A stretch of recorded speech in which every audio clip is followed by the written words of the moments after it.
And it's an honour to speak with Mariam and to reflect on her personal courage, which I'm sure we'll do long after today. I propose to look at two countries, Indonesia and the Philippines, and consider the politics of executing. Sadly, the logic of executions in our region, if not everywhere, but in our region, is political gain. It's as brutal and simple as that. Sounds fun. We can't talk about every country in Asia in such a short time. There are countries where there's the status quo, where not much is changing, such as Singapore, Malaysia, Japan, China. There are other countries where there's a lot happening, such as the Philippines, Indonesia, Brunei. There are countries with no transparency. China, who is, of course, the greatest executioner in the world. A few weeks ago in Oslo, I was in a room full of experts and they were talking about how many people does China execute in a particular year. Even the experts gathered from around the world really didn't know, but the numbers were so wide that it was astonishing. The range was between 3,000 and 6,000, the people in the room. In Indonesia, we're promised mass executions within weeks, if not days, and dozens more after that when they can be arranged, whatever that means. In the Philippines, we're promised in the near future executions, perhaps even by the thousands, in the words of the news president. And as I shall demonstrate, he has form in this area.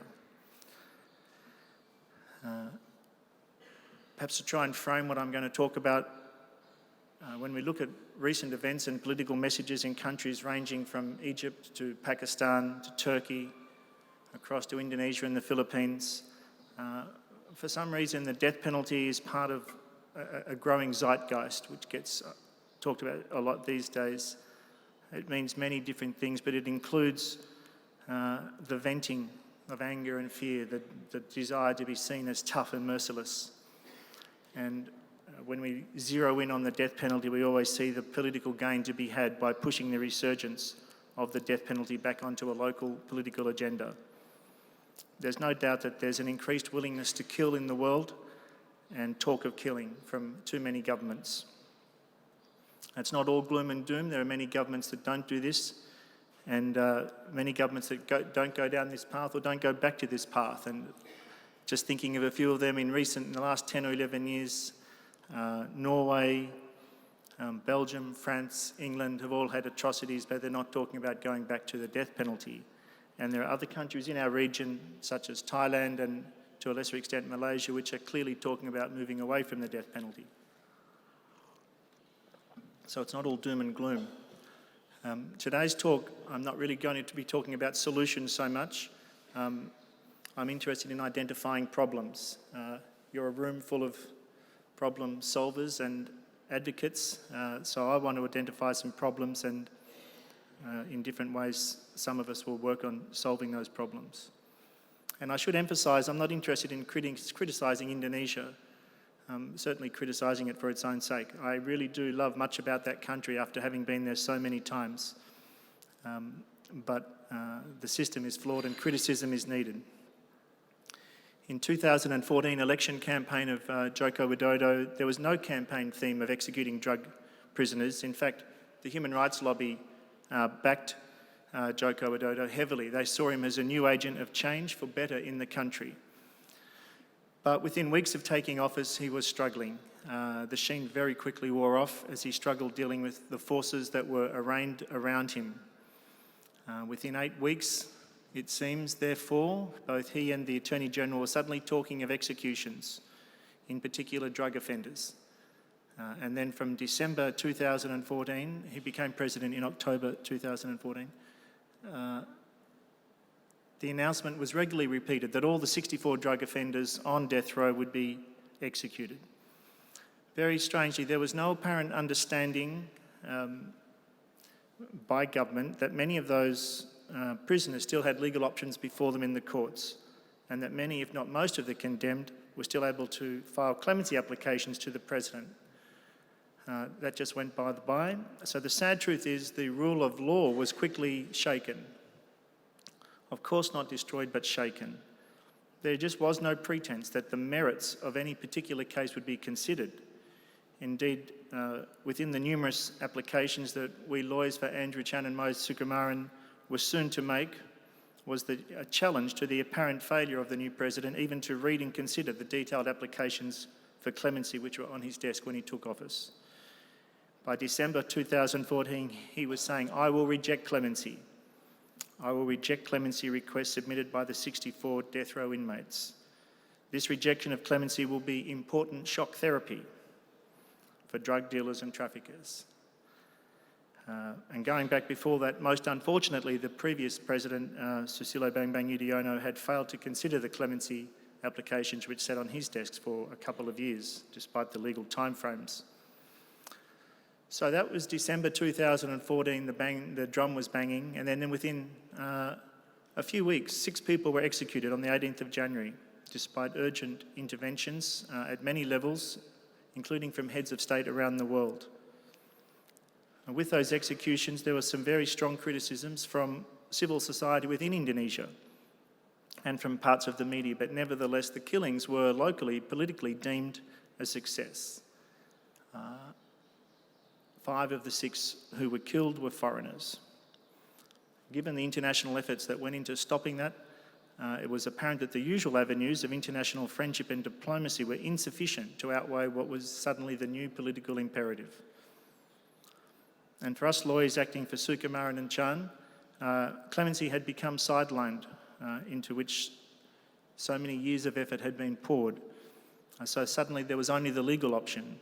And despite our efforts in 4 courts in as many months, the merits of our applications were never actually considered, only jurisdiction was considered. On the 29th of April, 8 more people were executed. 7 of them were foreigners. And again, the executions seemed to be locally a political success. And the media was, in analysing all of the efforts of the new president, was saying, if you list all the big issues of the day, and they would list half a dozen of the big issues of the day, the president is failing on all of them except one, and that is public support for executions. However, international condemnation really was very strong, and it gradually became apparent that the so-called plans to execute many more in the near future were suddenly put on the back burner. Prior to the executions of Sukumaran, Chan and the other 6 on that day, the Attorney General had already been talking about plans for the so-called third wave of executions. That was in April last year. There have been none since, so of course it didn't happen. And that, in my opinion, is for political reasons.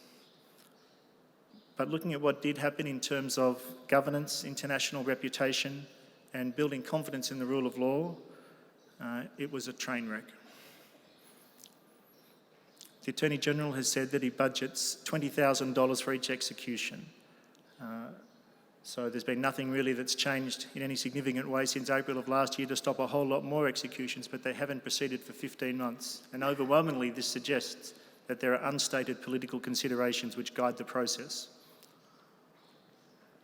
Naturally, the politicians do not say that. They talk about, why that is the case is really never properly explained. All through this year, executions have been imminent, all through this year, and then delayed.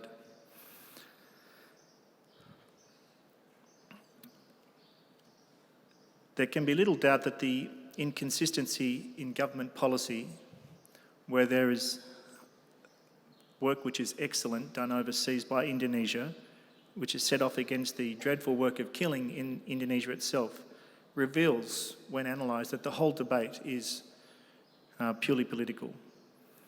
So for the last 5 years, since 2011, Indonesia has had an aggressively progressive and excellent strategy of working in countries around the world to save its own citizens on death row.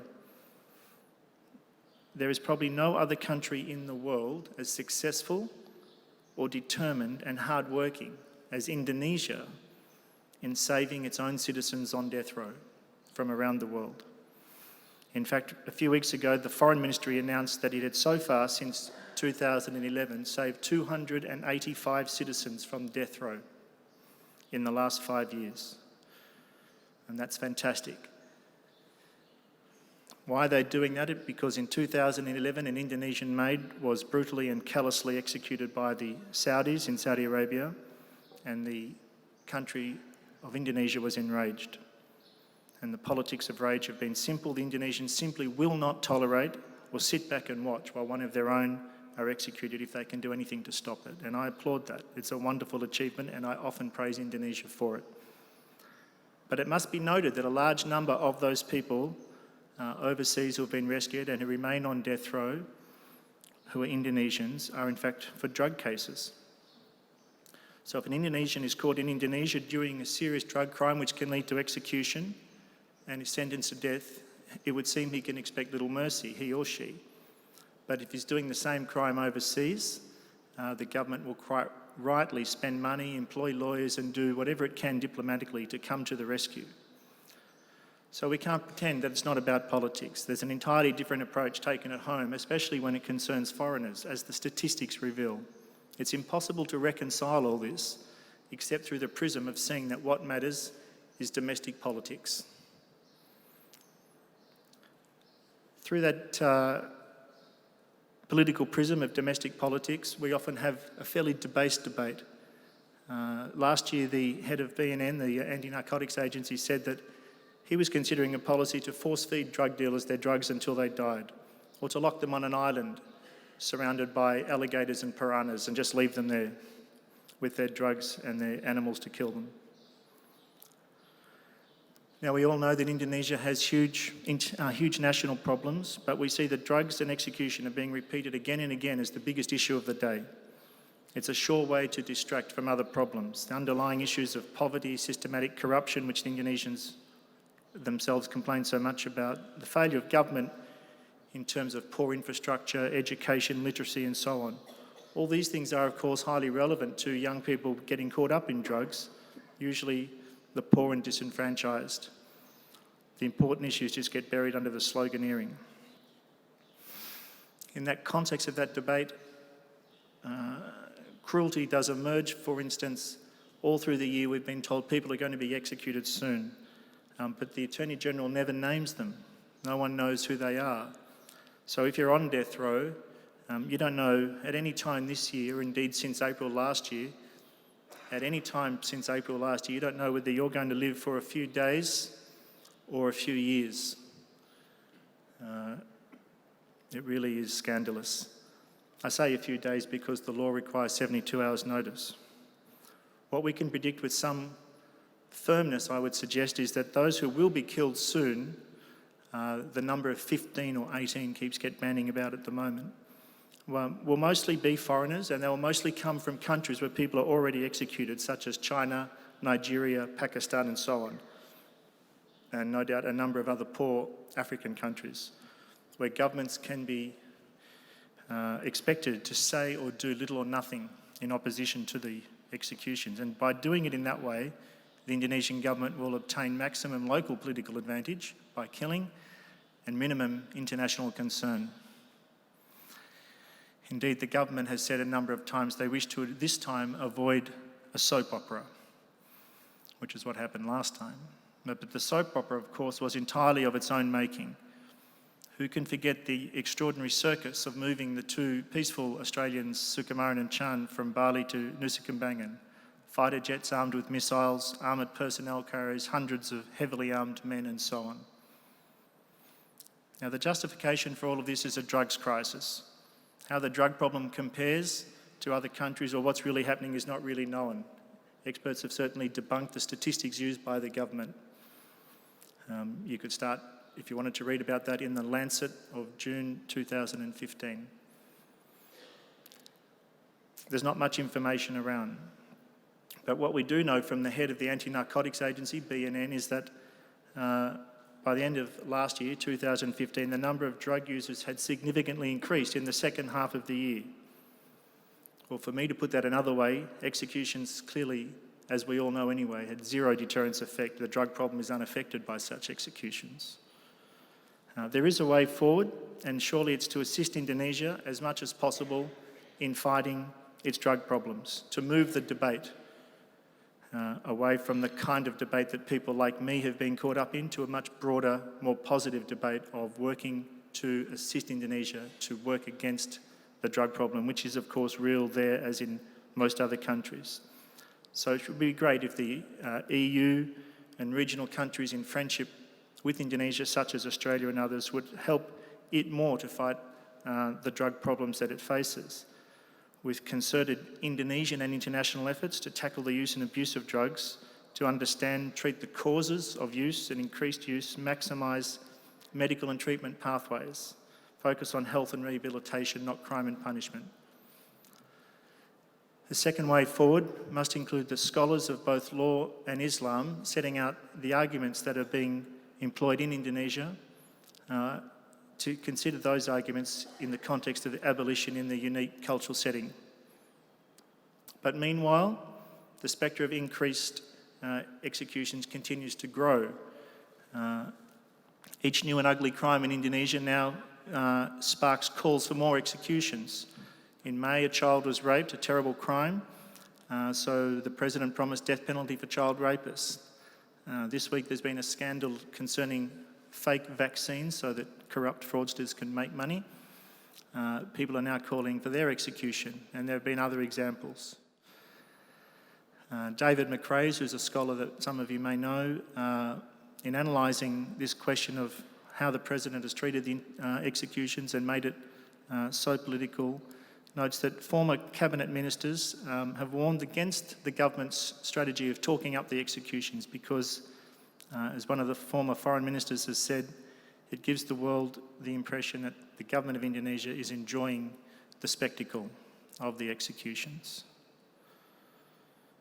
So my comments on Indonesia before I turn briefly to the Philippines are pretty tough, I know. There's much room for debate and change. And I really hope that with people like you and the institutions you come from, we can see a much greater engagement between Indonesia and its friends, such as Australia, working towards abolition, and for Indonesia to be a champion in the region of both democracy and human rights. I'll speak much more briefly on the Philippines, but given events of recent weeks, we really ought to deal with it a bit. The new President Duterte, under his lead up to being inaugurated and under his leadership, both the death penalty and extrajudicial killings in the Philippines are well and truly back on the agenda. And the new Vice President is clearly strongly opposed to the death penalty and has spoken out already in recent days against the growing culture of vigilantism and violence. So I can't say where the debate is going to go. There are senators opposed to the introduction of the new bill. So there is a debate that's going to happen. The ICJ, International Commission of Jurists, only a week or so ago wrote a letter to the President saying, please adhere to the rule of law. So just think about that. That's what's already being implored of the new President by international agencies. Please look at the rule of law. And that's because of the immediate spike in recent times of extrajudicial killings. Between 30 June and 11 July, there were at least 136 extrajudicial killings in the Philippines. So extrajudicial in this context means at arrest, and what is being said is that people are said to be resisting arrest and just get executed, or alternatively, people are being found dead in the street with placards around their neck saying, "Don't be a criminal like me." So in 10 days at the beginning of this month, there are 136, and media is now reporting between the beginning of this month and today, there's in excess of 250 such extrajudicial killings. Now, the death penalty in the Philippines is unusual. It was part of the Marcos era, and before Marcos, you'll remember that Marcos ended in 1986, but in his whole time as president, there were only, I think, 31 executions. So although there were a lot of killings, as a matter of law, there were very few. And in the 40 years before him, there was something like 80 executions, which is, over the history of modern Philippines, shows that it's not a country really that historically executes very much. But with the end of the era, as happens around the world, when there's the end of a traumatic era, many of these laws change, and the death penalty was abolished in the Philippines in 1987. but it was reintroduced with the next president in 1992 and with 12 laws. But as you will know in your work in this area, cancers always grow. So you could get executed for 12 crimes in 1992. By the year 2000, it was more than 50 different crimes. And then with the next president, it was, not the next president who was Estrada, but Arroyo, it was abolished again in 2006. But at all times, it's remained in the Constitution. So it's unable to be enlivened. So it's a different setting than most countries. And the Philippines have, of course, since 2007 also signed the ICCPR and the second optional protocol, which many of you'll know means that they're committed to abolishing the death penalty, not only in their own country, but elsewhere. So all through this century in the Philippines, up until now, even when the death penalty was on the statute books, and it no longer is, people were not being executed, and where the penalty was being handed down, it was always being stayed or commuted. But it stayed on the statute, it stayed in the Constitution, which brings us up to now. The new president was inaugurated at the beginning of this month, and his very first act was to introduce a bill to reactivate the death penalty. And I started by talking about politics. It's always political. For 20 years, he was the mayor of Davao, which is the largest city in Mindanao, before he became president. While he was mayor, it seems that at least 1,000 people were murdered by the so-called Davao death squad, seemingly in alliance with police and authority. It seems the killers could expect to be paid a bounty between $100 and $1,000. He was attacked while he was a mayor by the Manila Times, which condemned the mentality of lawlessness and vigilantism in his city. The paper argued that the culture of impunity enabled those in power, private warlords and businessmen vigilantes, to take retribution against those who they felt acted against their interests, such as journalists exposing corruption, human rights activists, and so on. Philip Alston, who's the United Nations Special Rapporteur at the time, in 2009, did a report on, amongst other things, Davao. He said, the mayor's positioning is frankly untenable. He dominates the city so thoroughly that he can stamp out whole genres of crime, yet he remains powerless in the face of hundreds of murders committed by men without masks, in the face of many witnesses. The new president at different times has said how many people he's going to kill. At one time he said 100,000 in my first 6 months. That's not going to happen, it would seem, but he was elected on a policy of smashing crime. And we have to remember that he was long associated with death squads, allegedly, prior to being elected as president.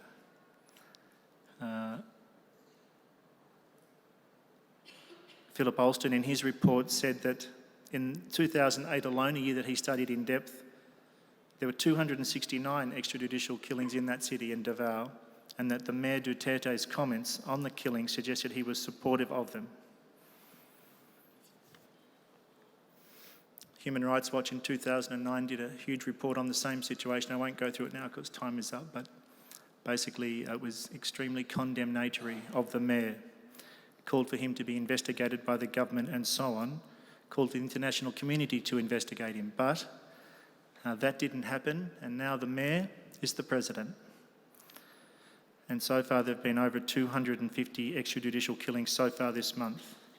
So it can be argued that the words of the new president, which I haven't really gone into much today, but are scandalous, may amount really to giving the green light to extrajudicial killings.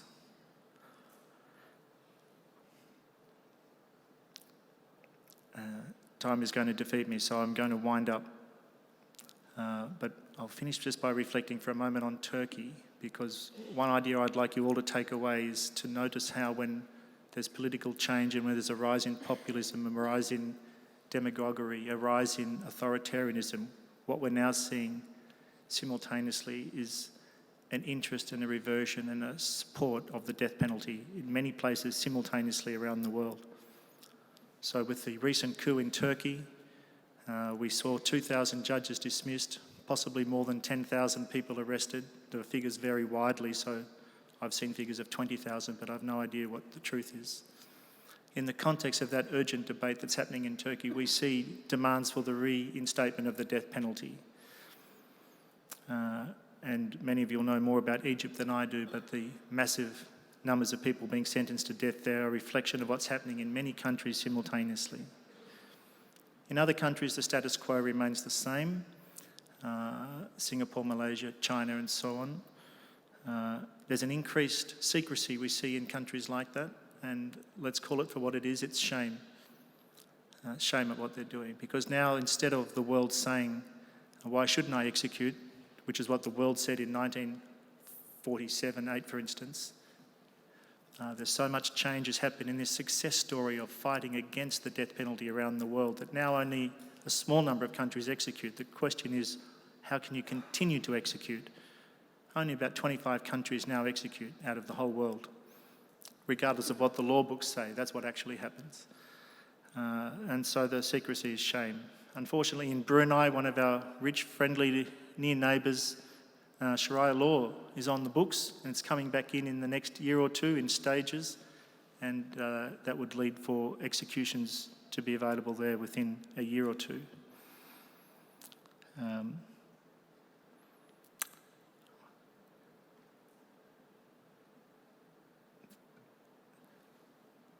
Wherever you look around the world at death penalty, almost invariably, with very, very few exceptions, capital punishment is for the poor and for the poorly connected. And I'll leave you with a quote I saw recently, which certainly caught my eye. The people who get executed, it said that those without the capital get the punishment. Thank you very much.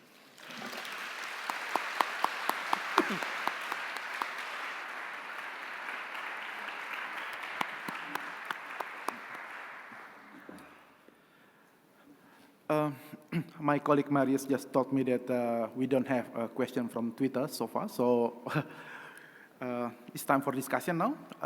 Any question? Go to lunch. Lunch? In the next 10 minutes, we'll have lunch. Yes. Mr. McMahon, thanks for your talk. Earlier this year, the UN had a General Assembly special session on drugs, in which the leaders of Mexico, Guatemala, and Colombia called for a liberalization of international standards on drug enforcement.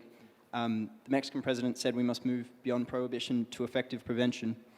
And those are the countries which have been hit Could I hardest. just ask you to stand up? I just can't see you. Sorry, yep. Oh, that's it, okay. I should also say that I actually have very bad hearing in an echo room Okay. like this, so I'll be struggling to hear your question. Should I start the question again? Yeah, just speak more slowly. Okay.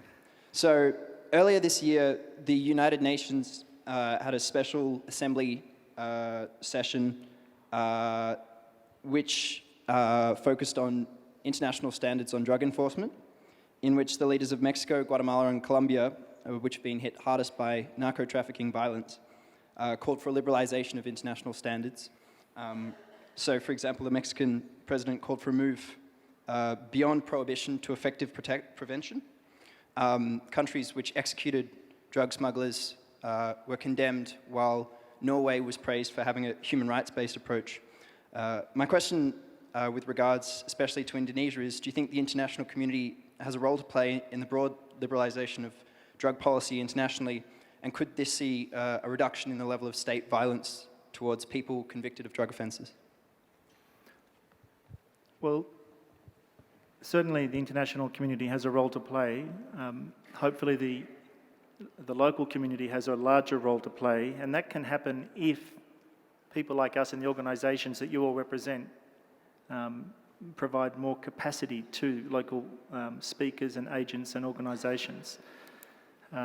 You're kind of referring to one of the biggest issues in the world about executions and drugs, which is, how it's time really. I mean, I personally have quite a conservative attitude to drugs, and I'm no rap for them at all, but it's time internationally, clearly, to change the rhetoric. The war on drugs has so self-evidently failed over so long and caused so much harm that the medical approach, which is promulgated in countries like Portugal, Switzerland, and Northern Europe and so is the way the world really has to move. Otherwise, it won't, nothing good will come of the strategies, because the war on drugs has already been lost, and it's a question of how much more losing goes on. So Indonesia has not shown much interest in that debate. Indonesia is currently regarding drug use as a very serious crime. So you can read about people share needles and hide needles because being caught with a needle will lead you into serious trouble and possible incarceration and so on. So there's a big cultural and education shift that needs to occur there, and in various parts of our own country as well, of course. But the real solution to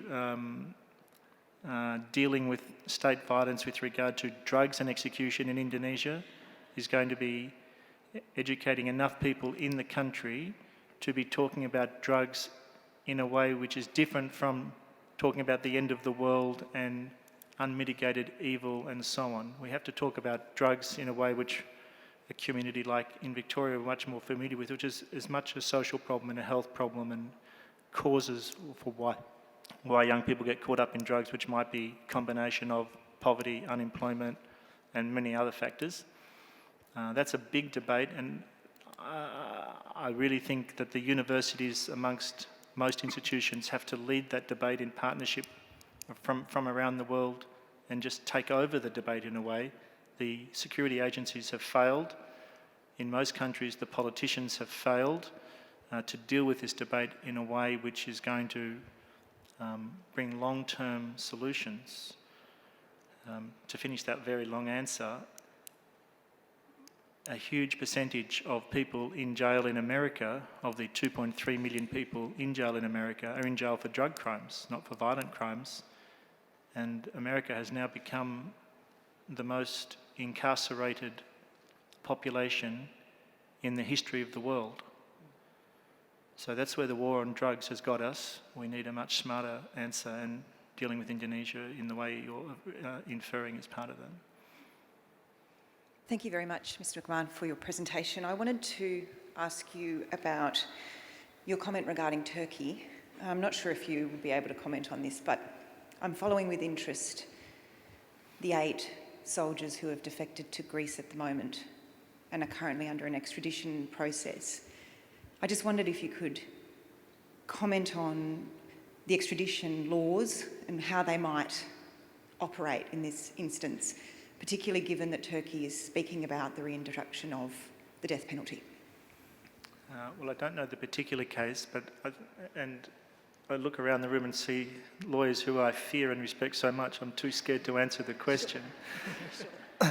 Sarah might run up and answer. But I think part of the answer will be the European Union countries are very unlikely to extradite people to a country where they'll be executed.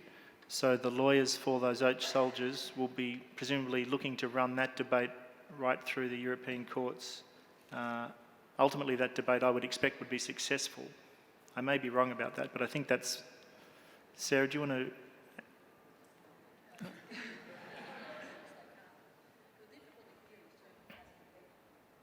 Turkey hasn't yet put the death penalty back on the table. I mean, EU can't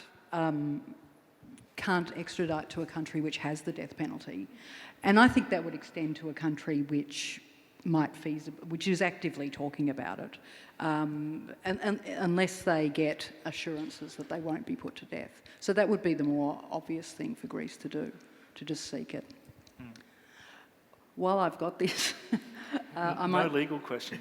Yeah, well, actually, it's again a more personal question. I guess it goes back to Andrew Chan and Myuran Sukumaran, and whether you've kept in touch with the families and how are they? 1 year on, or over 1 year on from what's happening, because the world sort of seems like it's moved on, but how do you move on from that? Well, I think we're being And even filmed, yourself. so I can't talk too much personally about the families. The families are grieving differently, and they're just both aching in different ways. No one involved, I would say, is recovered, frankly. Families, lawyers, and some of the other workers, chaplains and so on who were involved. That's an easy 20 or 30 people. I would say all of the people involved are seriously wounded, and the family's far, far worse than everybody else. That's true of lots of things that people do, but see, what happened in that case, which made it more difficult for everybody, is that it just went on and on and on. So instead of finishing in January, which it nearly did, and then it nearly finished in February, it went actually on for months. This is after 9 years of a great deal of work. So you kind of take psychological adjustments thinking the boys are going to be dead in a week, and then it turns out week after week after week we keep fighting and trying to find new ways, and eventually we lost. But I think that did nobody any favours. On the other hand, we do it all again immediately because we nearly won several times along that path, and we never knew until the last 72 hours that we were definitely going to lose. So everyone wounded, it kind of just remained extremely intense for such a long time.